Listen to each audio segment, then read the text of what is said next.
Well, Christmas is almost here, and we've got some pretty decent mid-sized truck deals. We're going to talk about the Tacoma, the Frontier, and Ranger in Colorado. I think the Taco and the Frontier have by far the best deals right now, at least until I think January 2nd. So let's get to it. First deal is on the 25 Tacoma. Now, sometimes keep in mind the 2024s, if you can find them, you're probably going to get a little bit better deal, especially on the Frontier. I'll show you that here in a second. So the 2025 Tacoma, if you're looking to purchase 4.99% for 72 months, that's a pretty decent deal, pretty decent rate, considering we've seen nothing but 8% and above lately in the new, and the used car market's even worse. And you'll see that for Toyota, both the 24 and the 25 are 4.9% for 72 months. So that's interesting. They must be, I think Toyota's really trying to climb that ladder and get back to the top.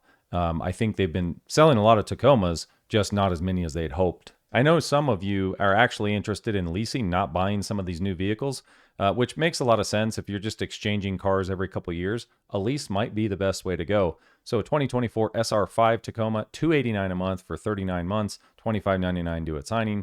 2024 TRD Sport, $369 a month, 39 months, $25.99 due at signing. That's not terrible payments considering what new cars cost, and if you're just cycling vehicles and you don't want to take these massive hits on depreciation and worry about the economy crashing or whatever, a lease might be the way to go right now. And of course, you do get these college and military rebates of $500 if you qualify. I believe all of these Toyota deals end on January 6th, 2025, part of their Toyota-thon event. Now let's move over to the Frontier. Specifically, the 2024 Frontier is really where the biggest deal is to be had. So this, if you're someone that, man, you want to buy that truck, keep it for 20 years, I think the Frontier is probably the way to go. The 2024 Frontier, 0.9% for 60 months, and you can also get up to $3,750 total savings. That only is the SV and the SL models to get that extra $3,750 off. And if I do a quick search on cars.com, it's showing at least 622 matches for 2024's four-wheel drive. Now, some of these are crew cab, some of these are just the king cab. Let's filter it down and see what the crew cab has. Yeah, so in the crew cab, if you're really looking to maximize that $3,750 cash back, which is how they're getting these low prices, down to $33,000 for a 2024 SV. Looks like the at least expensive that I can find nationwide. This is, of course, a nationwide search. Now, keep in mind, I know a lot of people watch my channel and they say, well, that's cherry picked or in one location. Keep in mind, you can ship cars for maybe $1,000, $1,200, or you could fly to go get one if you're really looking to save like $10,000, $15,000. I know I live in an area that is similar to some of you where cars around me might cost $10,000 more than cars in Texas. So it would probably make sense for me to take a trip to Texas if I was going to get a new truck. Save $10,000, $12,000 off the sticker. And some folks just looking for like a king cab with a longer bed, $28,000 for a four-wheel drive truck, brand new, with 0.9% for 60 months. That's a pretty decent deal in going into 2025. If you ask me, I think that's a really fair price. Now on the 2024 Tacoma side, things are a little bit different, probably $4,000 to $5,000 more. And if you're ever doing this and you're just trying to spot check things across the country on cars.com or another aggregator site, take a peek at this rating. If you see ratings below like 4 stars and a low number of ratings, you really don't want to mess with those dealers. A lot of those are just bait and switch dealers, so you'll call them and the actual price is $3,000 or $4,000 more. But generally speaking, from what I found, kind of good rule of thumb, if you find a dealer like this for rating with 5,000 reviews and up, generally speaking, when I've called these dealers or emailed them, you actually can get it at that price. They're not adding a bunch of markups in. So for example, if you get down into the more highly rated dealers like this 2024 Tacoma SR5, very high dealer rating, 39,551, might be able to negotiate that as well. Another thing to keep in mind, on the Nissan side, you're going to get a better deal on a 2024 than you are a 2025. On the Toyota side, now look at this. You've got a 2025 Tacoma SR5, pretty much exactly the same as the last one we looked at, $39,975. So, if it was me, I'd be definitely searching for a 25 Tacoma, not a 24 Tacoma, if I'm not leasing. So if I can get the same interest rate, same APR, why wouldn't I just spend the same? Of course, you're going to have better residual or resale value on a 25 than you will a 24 later on down the line. So keep that in mind when you're hunting around, and you should find plenty of stock on these. And there are quite a few Chevy Colorados available across the country. I think there's like 10,000 available nationwide right now. 2024s coming in around 32,795 for the LT. That's a pretty decent deal. I think that's a fair price for what you're getting in a truck. Sure, it could be maybe a couple grand less for a midsize truck, but it's not like it's not the work truck. You are getting more features than you may have gotten 10 years ago in one of these trucks. So that's a fairly good price for that model. And that's compared to, say, the Nissan Frontier SV model. And down in Florida for the Chevy Colorado, I think this is where Chevy might shine. The Trail Boss, it's that nice middle of the road, kind of like the TRD Sport package in the Tacoma. 32,935 in Florida. Down there, this dealer's rated at 4.9 dealer rating.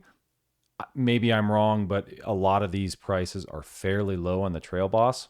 I really personally like, there are other channels, other guys out there like Jason Samko. He's got the Chevy Colorado ZR2, really likes it, really loves the way it drives. This 2.7 is extremely torquey. It has a lot more power than the Frontier, a lot more power than the Tacoma. And so far, it's been out since 2019. Really not many issues at all. It's one of their most reliable engines. So don't be afraid of the turbo, especially if you're someone that's just going to trade it in 3 or 4 years. Colorado Z71 packages coming in. Lowest one I could find is around 35,000. And of course, the one that everybody wants, the ZR2, the thing looks unbelievable. 41,000 is as low as you're going to find nationwide. And same goes for the Chevy Colorado, 1.9% for 36 months. Keep that in mind. So they advertise for this red tag sale, it's 1.9, but it's really for a short term. So if you have a big down payment, that might be a decent deal for you to look at that new Colorado or a 2024.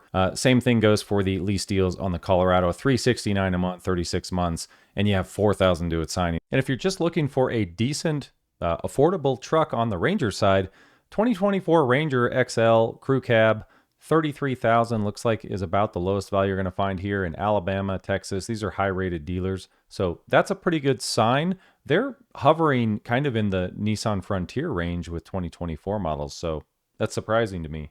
If you jump up to the XLTs, a little more sought-after trim, looking around 35,000, 36,000 is probably the lowest you're going to find, and you're probably not going to touch a Lariat for under 41,000. The Rangers deals they aren't as good right now. $385 a month for a similar term on the lease, 36-month lease. That's 10,500 miles annually. If you go to a 39-month lease, you're at $390 a month with 3511 down. That's not a great lease deal, but it's okay if you just got to have the Ranger for some reason.